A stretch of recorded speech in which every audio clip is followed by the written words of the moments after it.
গীতৰ অনুষ্ঠান নহয়, এইটো অকল শ্ৰদ্ধাঞ্জলিৰ অনুষ্ঠান নহয়, এইটো হ'ল জুবিন দাৰ এটা ন্যায় সমাৱেশ, হয়নে? ন্যায় সমাৱেশ।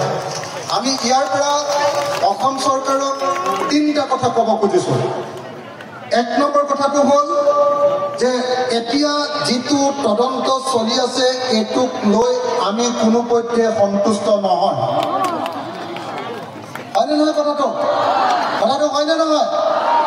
আমি চৰকাৰে যিটো তদন্ত চলাই আছে তাক লৈ সন্তুষ্ট হয় জানো? নহয়। 1 নম্বৰ। 2 নম্বৰ, আমি দাবী কৰোঁ যে তদন্তটো ঠিককৈ কৰিবৰ কাৰণে CBI, ভাৰতৰ আটাইতকৈ ডাঙৰ ইনভেষ্টিগেশ্যন এজেঞ্চি, CBI তদন্তৰ দায়িত্ব দিয়া হওক, আৰু অকল ইয়াত তদন্ত নহয়, য'ত ঘটনা ঘটিছে তাত গৈ তদন্ত কৰা আৰম্ভ কৰা হওক। হয়নে? হয়নে নহয়? 3য়, আমাক যিটো ন্যায় লাগিব বুলি কৈ আছো, আমাৰ কাৰণে ন্যায়টো কেৱল আৰু কেৱল 2টাই হ'ব পাৰে।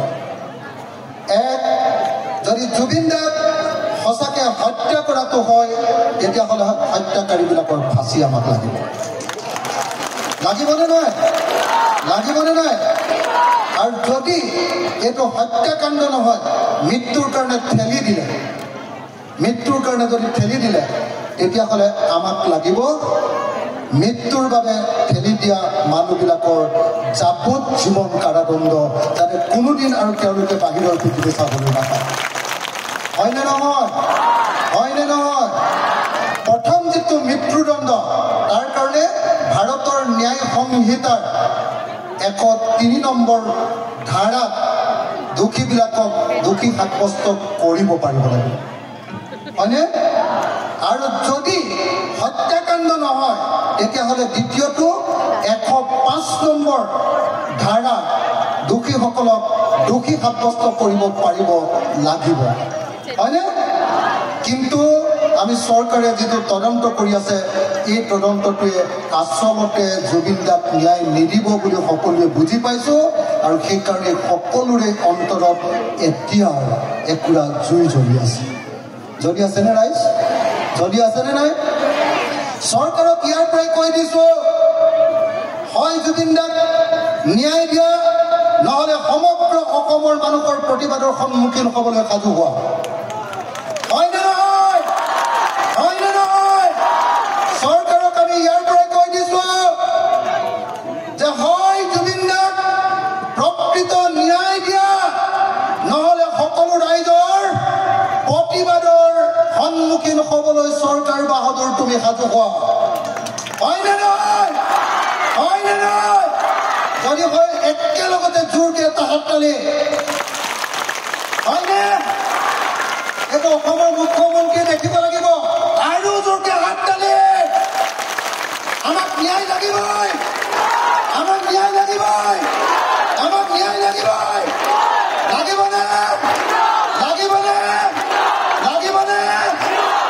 অকল আমি জুবিন দাৰ গীত শুনিবৰ কাৰণে অহা নাই, অকল জুবিন দাক ফুল দিবৰ কাৰণে অহা নাই, অকল জুবিন দাৰ কাৰণে কান্দিবৰ কাৰণে অহা নাই, একেলগতে আমি জুবিন দাৰ কাৰণে ন্যায় আজৰি আনিবলৈ আহিছো।